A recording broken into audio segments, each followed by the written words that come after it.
Hello, and a very warm welcome back to the Gimme Wrestling podcast. My name is Ant, and this is...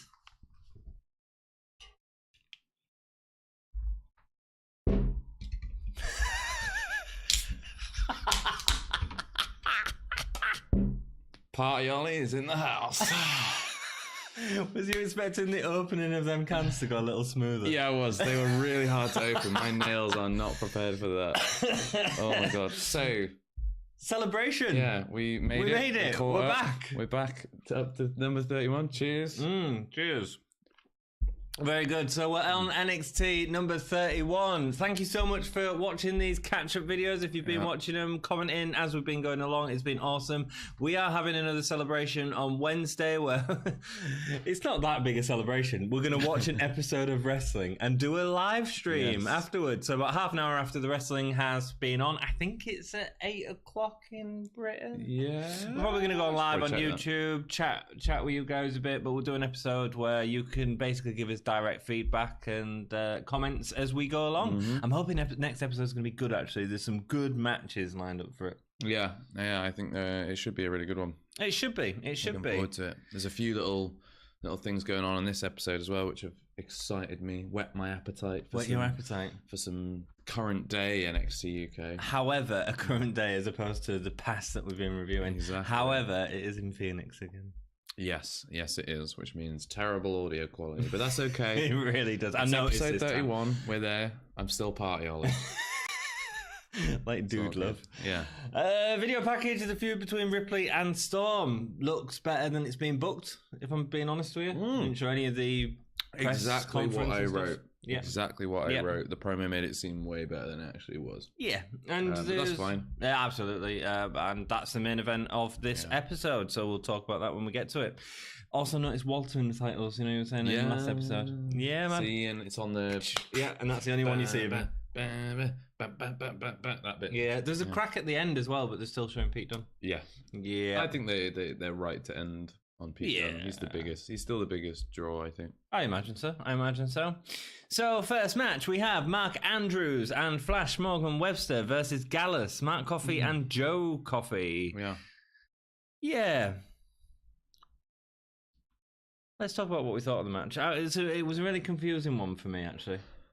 Yeah? Yeah. How so? It didn't flow well for me. I don't know if it was a crowd thing again, but it didn't flow great for me. Yeah, do you know what I mean? I totally agree. Yeah. I thought it was a much slower pace. It was. When you compare the work of Flash Morgan Webster and Mandrews when they're working with like Aikner and Bartel compared to or Herman's the German, as I like to call him. When you compare that to their work with Gallus, it's just slower, and it was, you know what? It felt botchy. It felt Mark Andrews felt like he was getting beat up a lot, way too much actually. Yeah. Way too much for me, anyway. It felt really disconnected and uncoordinated, and it just didn't feel like a normal Flash Morgan Webster Mark Andrews match. No, and I couldn't tell if that was a crowd or just a match, to be honest. But I think it was probably part of the match, if you've noticed it as well. Yeah. Flash Morgan starts off getting owned. Absolutely owned, especially Joe Coffey, keeping him strong, I suppose, after his loss at NXT, and that's important as well, and I respect that. But then Andrews didn't get any offense either against him. Andrews was the guy who was waiting to build up the whole tag in this. Yeah. There was a nice double team with a lift into an uppercut from the Coffey brothers, but it wasn't out that special. It was it was okay. It was okay.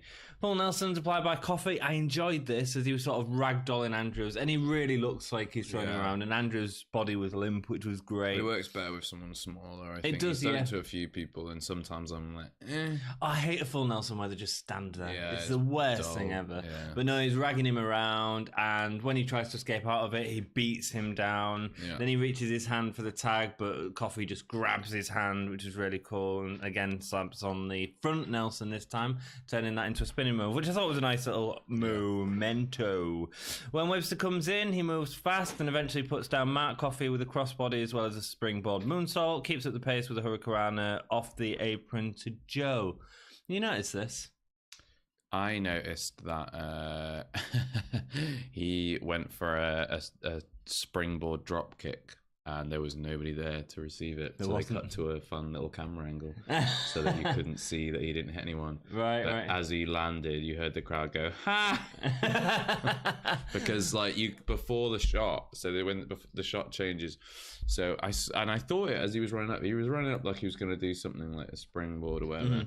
And I noticed that Mark was way too far away in the ring, and I was like, he's not going for him. And I was like, we must be going for Joe, but Joe was down on the outside. Yeah. So like he doesn't look before he goes to the springboard. He's obviously expecting Joe to be there. Right.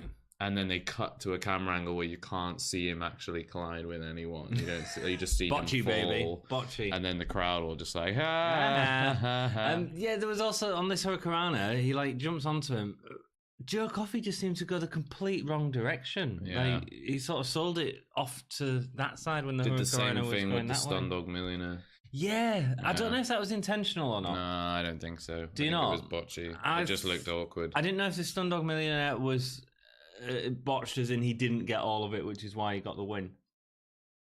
Well, but the stunt, no, I don't think so. Because it didn't keep him down for the... Normally, Mandrews finishes people with the 450, doesn't he? Yeah, but it was Morgan Webster that went for the splash afterwards, so I didn't know if he'd not got it, so that... it was probably just botchy. Just botchy. I think there's better ways you can do that if you're... if you're going for that angle. No, I agree. It just looked botchy as anything. It was a nice jumping knee in the ring, but when Andrews was going for the hot tag, the moment that's been built up to in the match, the ref was just in the way.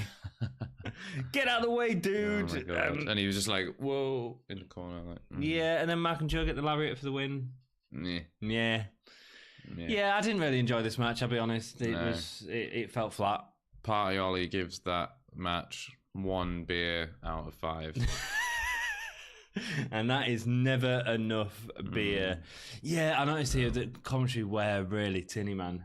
Yeah. They showed a shot of him though, and at least it was filmed live, I guess. Yeah. As opposed to, well, they'll have all been there for Royal Rumble weekend. Shot. Yeah, man, there was a shot of them in a booth, and it wasn't one of them in front of a green screen. Oh, right, okay. So, yeah, I think it was, and that's probably why it's so tinny. I think going forward, they should have it live. Did you notice also that, like, Vic Joseph's mic was really quiet and Nigel McGuinness's mic was really loud? I was watching it on my iPad, to be honest, and it's really hard to notice. So I was watching it on my big-ass TV, because I'm party on it and I have a big-ass TV for all my party times. Yo, bros. Oh man, you're saying bros. I know. You're relegated to 12 years of jobbing. No, because remember... We've got, what's his face now? Kurt Hawkins. Bro. No, the new guy says bro. I can't remember his name. Matt Riddle. Matt Riddle, that's it. Yeah, he says bro, and he's definitely getting a push. It's all good. Yeah. I just got to start wearing flip-flops and growing my hair longer. You are a little bit Matt Riddle today. Yeah, I love it. I can't remember what I was saying. Commentary, maybe? Yeah. Like, the sound, so bad. And do you hear, like, how loud they're... Like, you can hear the actual wrestlers in the ring as well. Oh, can you? What, yeah, like, you could hear him calling, you could hear him breathing, you could No, I hear don't see it because I'm grunting. watching it on my iPad, that's all. Okay. Nina Samuel's video package. Let the show begin. Yeah, fine, whatever. I suppose it's a clever way of keeping people interested in a wrestler that's not on the card. Yeah. But it's Nina Samuels. Yeah. Jordan Devlin, I like this. The recorded video phone promo. Yeah. Similar to what Travis Banks did. No, Mustafa Ali, I was thinking. Oh. Mustafa Ali's been doing on main roster where he's been doing his video message things. Oh, well, really Travis cool. Banks also did that. And he did, also, Johnny Gargano. Yeah. Where he's walking through the park. He's like, you just gotta get out. He's doing like a Joker impression. Oh, you Johnny. blow up one. You turn so bad. You threaten one little mayor and everybody just loses their minds. Best Joker impression. Jordan Devlin on the recorded video. He's walking on a beach in Ireland. I really like that. Really natural. It felt natural as well. It really did. It really did. After Banks has interrupted his match against Noam Dar at the Worlds Collide, so we're incorporating that into the NXT UK story, which is cool. A good idea. He's ready for his revenge. Cool. Yep. Then we get a Kaylee Ray video package. She's here because she's smart and she just needs one chance in the ring to prove herself. A good wrestler, Kaylee Ray, man. Yeah, and that was a good promo as well. It was really good promo. Yeah. I like that she was going like, haha, you've all been here for a while, but I've just been sat at home watching you, learning how to beat you, and now I'm going to come and kick all of your butts. And also she was really natural as well. That's a cool thing. Cool. One thing to say about Devlin, do you notice he didn't use the "You'll never bet against the Irish Ace"? Yeah, because he was asked to film a promo and he didn't have a script, so he actually went and it off. felt really natural, and it was really good, and he looked legit when he did it. He didn't look as legit as I look right now, but he did look legit. Very muff. Trent 7 versus Shane Thorne from TM61. I think they were called the Mighty more recently. Yeah, the Mighty. Yeah. What's gone on with them? So they turned heel. Okay. Long story short, they turned heel. So what's his name? Nick Miller. Maybe playing PS4 with Tyler Bate. Maybe. So I reckon he's injured. You reckon? The TM61, man, ever since they came into WWE, they just seem to be constantly injured. And I think they were really ready for a push. They're in 2K19 and 2K18, you know? You know, actually, Shane is one of the guys that on my universe mode, he's one of the people that I've picked for a single. I've Triple H'd him, and I've been my guy for a singles push. I had him should have been Roderick Strong, just saying. Oh no, he's getting one. Oh, he good. Just hasn't had it yet. Good. He's getting his singles title soon. Cool. Yeah. So Trent 7, who hasn't been in a 2K video game, and versus Shane Thorne, who has. Yeah. There's a really good Trent 7 creator wrestler at the moment. Yes, there is. Yeah, it's very good. Man. He's lost his faith in the NXT universe and has gone solo. Yeah, I'm not sure where the heel turn come from. Let us know if you know exactly the details around it. And I presume Nick Miller's injured, because these guys seem to be constantly injured. They get in, they have a little bit of a push, and then disappear. He's wrestling with tape on his arm, you know. He's coming off some the sort of Cesaro tape, isn't he? Yeah, man. Lots of chops to wake up the crowd as it feels like the match starts about 3 minutes into it. Random bit of commentary. Did you notice that he said that Trent Seven's been flew there 52 hours? Yeah, I don't know what that was all about. Okay, so I Googled it and I did a little bit of research, and I found the longest flight I could find, the one that took the longest amount of time, was 41 hours. Right, so still 11 hours short of what Nigel. Maybe there was some delays. I don't know. Well, but that's 41 hours if you spend 10 hour, a 10-hour sit in the airport. Okay, and it's that's the one that nobody's. But I didn't get where it come from. No, I think I noticed it, but I was like, "What?" It was a lie. That's what it was. It was just rubbish. Yeah. But typical time, typical flight time. Just so you know, Bali to Phoenix is 21 hours, and that is why we are educational as well as entertaining. Yeah. Nice as Shane Thorne viciously drags Seven's shoulder over the top rope. Thorne straight away tries to capitalise on the arm. A lot of the story is him going for the arm, wrenching it on the ring post and attacking in the ring. Seven eventually escapes the nice stunner. There's a real nice bit where he faked out a chop and Shane Thorne ducked to embrace it, and then he gets a DDT. Yeah, that was really cool. I like that move. He used to do it a lot more often, but he hasn't done it in the last few matches, and he's brought it back. It's always nice to see the return of something like that. I like Full Nelson Slam looks like it really hit Thorne's head hard on the mat. The two go figure of four and end up rolling to the outside of the ring, falling off the apron. Seven gets the top rope superplex. I think it's way too overused, man. Well, I think that superplex is the new corner strike slash... what was the other thing? Face knee wash. Stomp slash... I think there was a face wash in this match, wasn't there? Shane Warne did a face wash in this one. There was a lot of superplexes in the last couple of episodes. And my problem with it is it isn't putting guys away. It's a big move. It's not going to be nice on the bodies. No. It will hurt. Yeah. Right? Why can't we But it's so much now. I mean, it's exactly. multiple finishes don't put people away. I know, man. But that's exactly what they did with the DDT, man. Roman Reigns? 5 of them? Was it 5 F5s? I mean, I don't care. I think I was asleep by the second. Fair enough. I think it was 5 on Brock. He's back tonight, isn't he? Cool. Who's that? Roman Reigns is back on Raw tonight. You may have seen Roman Reigns back on Raw on Monday night, which we haven't seen yet. Yeah, which has happened but hasn't happened. For us.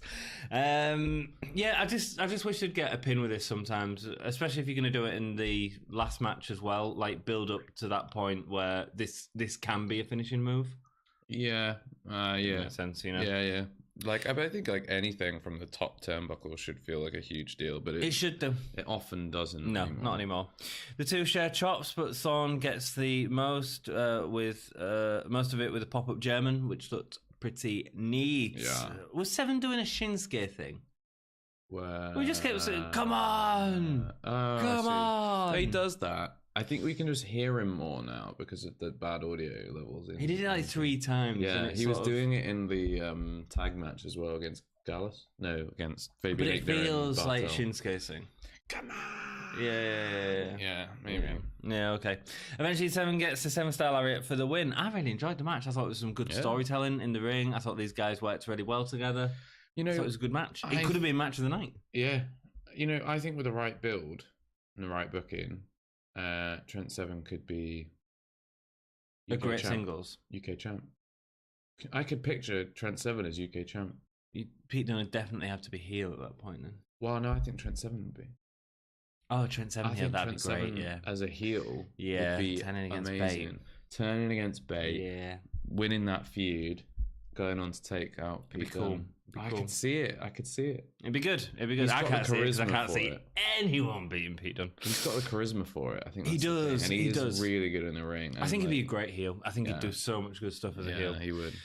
Interview with Jack Gallagher next. Not performed on NXT UK since the Royal Albert Hall, but is going to have a discussion with our Johnny Saint over a nice cup of tea. Yes. Is Jack Gallagher? I haven't been watching 205 Live. I'm guessing he's still a heel. I haven't seen 205 Live, I think, since maybe like the 4th episode. Okay. So, don't ask me. Yeah, who knows? Let us know if Jack Gallagher's a heel, if you have been watching or keeping up with that. I'm looking forward to seeing Gallagher in the ring. That should be fun. Yeah. You want to see Gallagher? Yeah, I want to see him in a feud with Gallus. I want to see him go absolutely mental on him with an umbrella. Oh, no, like, as a face. You want face? Yeah, I want face Gallagher going mental that could be really Gallus fun. with an umbrella. If he is really heel, fun. I'd quite like to see him as face in NXT UK. He'd be a fun face to have. And the crowd, like, the British crowds would love it. Yeah, because he's like the most British dude in the world. Yeah. Except he's not really. He's like not at all British. He's Mary Poppins. Yeah, British, which is not British. Which is not really British, no. But it's actually a bearded man and more like Gallus, actually. Yeah. Joseph Connor's interview, and that's the Gallus, isn't it? Joseph Connor's interview. It looks like he's talking at the NXT UK Performance Center. Looks like Caliber building, doesn't it? It's just a massive warehouse that's been done out. Put a nice floor in it. Yeah, it's cool. I'm guessing they haven't flied him off to Phoenix then. No, probably reason not. to. Probably right now. not. He's not doing anything. But I'm hoping they get away from Phoenix soon in these episodes, man. Yeah, I think it'll be the next one. I hope that'll be the last one. Yeah. Well, we've had a men's title match, a women's title match. We're having because they'll also be filming other stuff, other programming, won't they? Phoenix. There'll be NXT filmed there, I presume. Yes. And 205 Live. Yes. And Royal Rumble. Yeah. So pretty big setup for that. Yeah. Do you reckon? So grizzled young veterans. Would you prefer veterans or veterans? How do I say it? Grizzled young veterans. Not veterans. They're saying veterans. Grizzled young veterans. Yeah, I think it's part of Zach Gibson's wording. Grizzled young veteran. Yeah. I mean, it really works. Bad it works. It was really bad. I enjoyed it. Grizzled young veterans made the way. Drake was great on the way to the ring, really showing how much these titles mean to him, polishing it off as he walks down the ring. Whoa. His title. Right, okay. And it shows, man. These guys really respect the titles, and they're gonna the perfect people to give them titles to. Great, can't wait to see it. Crowd is dead. Crowd was absolutely dead. There was a guy with his shoe off. Was there? There was one guy as they come down to the ring. Yeah, amazing. He'd rather be at home, is what Zach Gibson says, watching Delhi with a nice cup of tea, with his feet up and his shoes off. Nothing happened. I was so gutted. He was literally handing it to them. Please, crowd. Come on, like, I'm giving you the shoes thing. I'm saying I'd like to have my shoes off. Do the thing where we hold the street, but nobody there has seen NXT UK. Nothing, man. Because otherwise, because if they had, they would have been taking their shoes off because there's no way they'd be. It's so weird though. I don't know where they got this audio from. Like, if it was a takeover, was that weekend? Like, I mean, I'm sure at takeover people would be taking. People would have been losing their minds. Absolutely, because that was one of the best promos that he's ever done. It was great. Like on NXT. It was really great. I mean, and look at when Pete Dunne and Tyler Bate had that title match at TakeOver, and the crowd were chanting UK, you know, which was great for British wrestling in general. Yeah, he says, then Johnny Saints told me that I have to prove myself to a bunch of ignorant Yanks, why British wrestling is the best. Either. Oh, that was the reaction. Yeah, it was like, you said we were Yanks. Still trying to take my shoe off. Yeah. Texting. I wasn't listening. What did you say? Oh, man, sorry. I was texting. What I was what were you saying, mate? I was catching up on NXT UK on my phone. Yeah. It was just. Yeah. I don't know what's going on. I think there was one person shouted, "We can't understand you." Maybe that's it. Maybe that's it. Maybe the whole thing is the language barrier. Maybe so. I think they had that concern with Becky Lynch as well, you know. Yeah, they did. WWE wasn't going to push for a long time because of the accent. People they're wrong. I know they're wrong. We know they're wrong. Johnny Saints says that they should have the best competition, but Gibson says they should travel to them and not the other way around. And Good point. Not, yeah, man, I like it. I agree. He says he's not impressed with NXT or 205 Live. I think we're getting a string of these matches. Between them, and I'm okay with that. I know I said that I don't want to see too much of it, but I think for their storyline, I know we've got so many tag teams in NXT UK, but it feels like we need to protect them all a little bit, and without going to Mustache Mountain, Gallus, Mark Andrews, you're looking at like takeover guys. Yeah, you know, do a build. I'm happy to see a string of matches. Also, elevates Gibson and Drake. It does, absolutely. If they're beating off. They're beating off while the polishing off his title. While polishing off their titles. If they're beating away, all kinds of competition from all over. Makes them look incredible. Makes them look like $1 million. Yeah, baby. He's bound to be British. Oh, Danny tells him to shut up. Oh yes, out come out Oney Lorcan and Danny Burch. Yes. Shut it. Yeah, shut it, you. I'm proud to be British, but I'm here to represent NXT. Which isn't British. I thought it was clever. Yeah. Because he could have said, I'm here to represent the Americans, which then would have made him a healing. So I thought the whole, I'm standing up for NXT was clever. Why wait till next week? Do you know what my favourite thing, though, of that whole thing was he goes, I'm proud to be with this, I'm proud to have this be my tag team partner, and one guy in the crowd just goes, give him a hug. I was like, how can this crowd simultaneously? There was one great guy, terrible and amazing. It's probably the same guy that did the awesome thing in the Rhea Ripley match. It's great. So next week we're getting Gallagher versus Gate. Perfect. Can't wait to see that match. I'm sure we've seen it before, but it'll be really good. Oh no! So Oney and Danny Burch get into the ring, bloop, bloop, bloop, bloop, bloop. Yep. And then the Grizzled Young Vets run away. Yeah, one time they got like a decent reaction was when they ran away. Yeah, and the crowd went, "No, yeah, too right. You're not getting this match now. You've been poor." Yeah, that's what I'd have said. I would have said. Yeah, no, but you didn't even take your shoes off. Yeah. Do you know what would be really class? Go on. Is like if he adopted the Page "This is my house" gimmick and said, "When you're in my house, you take your shoes off." I'd love that. And just make it his own. You know, like how Daniel Bryan was doing like the no, and then eventually it became its own thing. You could like make that his thing. Yeah, that'd be good. When he goes like, "Yeah, take your shoes off. Yeah, this is my house. You always got to take your shoes off when you're in my house." And then like he's using it against him. And then does Page win the title off him? Yeah. Perfect booking. So the Grizzled and Veterans.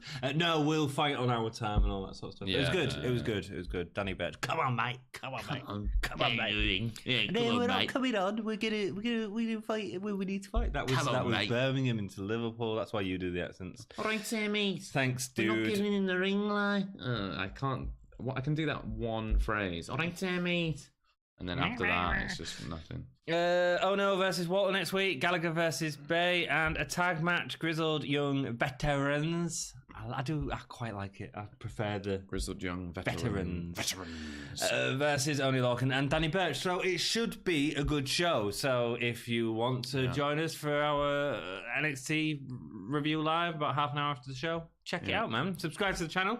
Hit the ring bell. Ding, ding, ding. Thanks. And you're as slow as an American audience. No, it didn't work. No, it just sounded like you was hitting your head against a pole. And we'll let you know when the latest video comes out. If you are enjoying this as well, if you like us on Facebook, Twitter, Instagram, Patreon, it really helps us out. That's cool. And getting the party spirit. I can't believe we got here. I'm so excited to just do weekly episodes. That's going to be cool. It's been a hard few days. Yeah. NXT UK Women's Championship match is next. Another rematch, again, with Rhea Ripley versus Toni Storm. This needs to be the last one for a while. Yes. I'm, done with this now. I love it. I mean, I could watch it all the time, but I was a little disappointed at the end for a reason, but I'll go into it. Yeah. Rhea Ripley versus Toni Storm. You know me, I make loads of notes on Toni Storm because I think it's great. And I think the setup for the match is very similar to the first match that we saw from them, but it's a great layout for a match and it calls back to it all again and it's great. Yeah. Rhea Ripley standing firm in the ring. Rhea Ripley was so good in this match. Yeah, she was. So good. This is what she should have had from day one. Yeah. That, hyper aggression. Yeah. Because it doesn't matter to Toni Storm. Toni Storm isn't like Rhea Ripley that needs... it doesn't feel like she does. She can be on the losing end. Absolutely fine. Rhea Ripley against Candy Floss or whoever cannot be on the losing end. No, she needs to be dominant. Whereas Toni Storm feels... Because she's a babyface. It just feels... It feels and okay. She's little. Yeah, absolutely, yeah. She doesn't look like she could tear your arms off. No. Ripley does. Yeah, Ripley looks like she could eat you alive. So... Ripley attacks as Toni's holding the title up at the start of the match. Yeah. She pushes her into the corner. A really vicious attack. Yeah. She backs away. Ring bell. Straight back into it. Throwing her around the ring. Really cool. It felt really brutal, actually. Storm escapes her attack with a drop kick to the floor as Ripley's getting up. They end up on the outside. Very similar to what we've seen before. Same position that we've seen them before where Toni Storm's had the back injury. She did it similar to which match against Shayna Baszler as well. She yells, "You're pathetic" at Storm. Dude in the crowd. Great. Yeah, all the time throughout, man. They're chatting this match. Dude in the crowd says, "You're pathetic." And she shouts back. "Shut up, you." Something that was inaudible. Yeah. Great. Perfect. "Shut up, you beep." Yeah, maybe. It felt like it had been warped slightly, but it was perfect. You know, and she was, it wasn't just... It wasn't just done after thinking about it. It was straight away. Yeah, and the aggression was there. The aggression was real. And it played into the match. In the moment, yeah. Perfect. And she was like that throughout. She was. All the way through, man. It was really good. Ripley continues the attack on the back of Toni into the corner post. Constant trash talking from Rhea. Awesome. Ripley gets the body scissors and won't let go. Pulling at Toni's hair. That sort of cheating attitude. Enjoyed that. Toni tried to battle back, but a double drop kick puts her back down. Toni had very little offense in this match. The standing cloverleaf is reversed, sending Ripley out the ring as Toni does a shoulder barge through the second rope. Toni gets a couple of Germans, a big build up to this because obviously she hasn't had much offense during the match, followed by the hip attack and another German, which doesn't get the pin.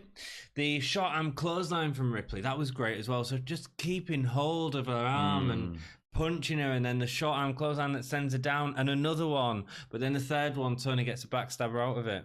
Yeah. Ripley, great height to the kick as Toni's on the top turnbuckle. Really great height to get that high. Followed by the superplex. Again, I wish that the superplex felt more. But, no, I don't wish this was a match-ending move. I think you have the match-ending move on the 7 match, and then this one is the one where it kicks out, and it feels a bit more special because exactly somebody hasn't kicked out of it. How you build it up? This guy right here. Oh, boom! When Rhea misses a spear, Toni gets a Storm Zero for the win. It's very quick. Toni got very little offense. What do you think about the end of the match? I like the fact that they didn't do the false finish thing. Yeah. This time. Float over, straight into the Storm Zero, bang, 1, 2, 3. Yeah. End of the feud. Yes. Yeah.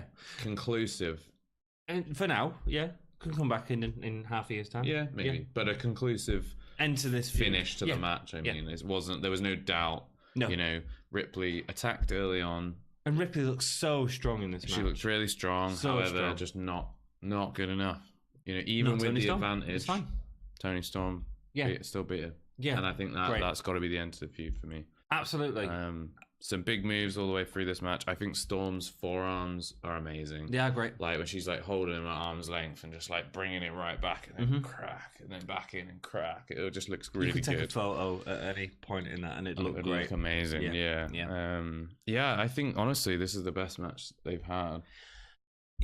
Apart from maybe the Mae Young one. Yeah. Mae Young Classic. Mae Young Classic was good, was it? Yeah. Having against Rhea Ripley. I thought it was great. I thought it was a really good match. I really enjoyed it. I don't know if it's as good as the first one in NXT UK. I think that might have been my favourite. But it doesn't matter. It was a good match. It was a good match to see. It's ended. My biggest problem with this match is that it didn't show us any direction for Rhea in particular or Toni. And I think that tease should have been given at this point. Yeah, I was wondering if Gimme was going to come out. Yeah, even if it was just standing at the end. Yeah. And even if we didn't know if it was Rhea or Toni she was going after. I mean, obviously it'd be Toni, but something. It feels like WWE NXT UK, what's the word, bookers, don't really know for definite where they're going yet. And so they didn't want to film it in this and film it in another one. But actually, I think that was, as well, they were in was Phoenix, the moment so they were only going to fly so many people out, weren't they? Ginny was there already. Oh yeah, she was, wasn't she? Yeah, got a match. Yeah, I don't know, man. I think you're right. I would have liked to have seen some direction, but maybe it is the case that they're not sure what they want to do with it yet. Or maybe it's the case we want to just put a line under this feud. But I still wish. I suppose maybe it's like end of a chapter. You go like, right, this was chapter, or like maybe even like like sometimes books come in parts, and it's like chapters within a part. We've done a bunch of chapters, got the end of a part. Now it's like the second age of Middle Earth, It's like okay. Do you want to see Rhea helping Ginny? No, neither do I. No, it doesn't make any sense to me. No, I suppose not. She should be out for herself. Yeah, I think Rhea Ripley's focus at this point should be like ripping off Candy Floss's arms. Yeah, I think her thing now should be like, I lost to Toni Storm twice. The only way I can beat Toni Storm is if I become the most aggressive person that has ever lived. Yeah, I think you put her in a match against Tyler Dawn, who's got a little bit of credibility within NXT UK, and you have her destroy her. Yeah, you have her destroy a couple of other people, and then you build up to Kaylee Ray and it'd be great. And Kaylee Ray is like, I've seen your takeover matches. I know your weaknesses. Yeah, it'd be good. Yeah. I really enjoyed this episode. I thought there was 2 really great matches for an hour-long episode. I'm giving this 3.5 stars. No, I'm not. I think I give that was very high. 3.25. Yeah, it's good. It's good. It was good. I really enjoyed it. I'm gonna go 2 3/4. Cool. I think that like it was all good. It was all solid. I think the last match was really good. I don't think there was anything other than the last match that made me go like, wow. I really like Trent 7 and it was really good. Well. I really, really enjoyed it. All right.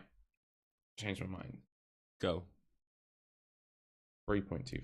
Cool. Yeah, that's it. It felt like a really good episode. The Grizzled Young Vets promo was excellent. Yeah. It's such a shame about I think in the same way that the last episode you really struggled with the crowd. I think I was really struggling with the crowd. It's really hard to judge, man. It's really hard to judge. Best performer? Trent 7. Good call. Yeah. I'm going Ripley. Because I thought she was amazing, but I nearly went 7. 7 did such a good job. Ripley was actually amazing. Actually, Ripley was. This was a breakout. This was the best I've seen Ripley in my opinion. Yeah, it was actually. But I think that's actually. I'm going to stick with Trent 7, and that's a testament to just how good Trent 7 is. Rock and roll. So Ripley was the best she's ever been in NXT UK, and Trent 7 was still my pick. It still was awesome. Best match, Storm and Ripley for me. Yeah, Storm and Ripley. Holy chip moment. Holy chip. That's a good. Let me have a little just look back. What's it for you? I'm going for that awesome moment in the last match where Rhea Ripley snaps at the guy in the crowd. I thought it was great. That was really good. Really good. Really enjoyed that. Yeah, I think my holy chip moment is Flash Morgan Webster doing a drop kick to midair to nothing. That's probably my springboard drop kick to a ghost or the spirit of Jesus or whatever. Yeah, well, mine works better because the guy that shouted at Rhea Ripley after his shouting would have been chipping himself. Thank you so much for watching our awful Chip off the old block. Hey, Danny Birch. Any sense in that? Danny Birch. Yeah, yeah. I thought they went out. I thought it was a great match. Enjoyed this episode a lot. Yeah. Thank you so much for keeping up with us. Thank you so much for following along with us. If you're enjoying it, like the video, give us a comment. Let us know what you thought. It'd be great to hear what you thought of that Rhea and Toni match. And the Seven and Miller match, actually, because it really surprised me how good it was. Anything else? No, I'm done with Party Ollie now. We've celebrated our... The party is over. Now I'm serious work, Ollie. The work is continuing. Wednesday, 8:30, I think. Approximately. On February the 20-something. 8th? No, what day is it today? Monday, so it'll be 2 days. So 27th. We'll give a shout on Facebook when we're going Monday, Wednesday the 27th. The work continues. Cool. Thank you very much for watching. Yeah, cheers very much, and keep it.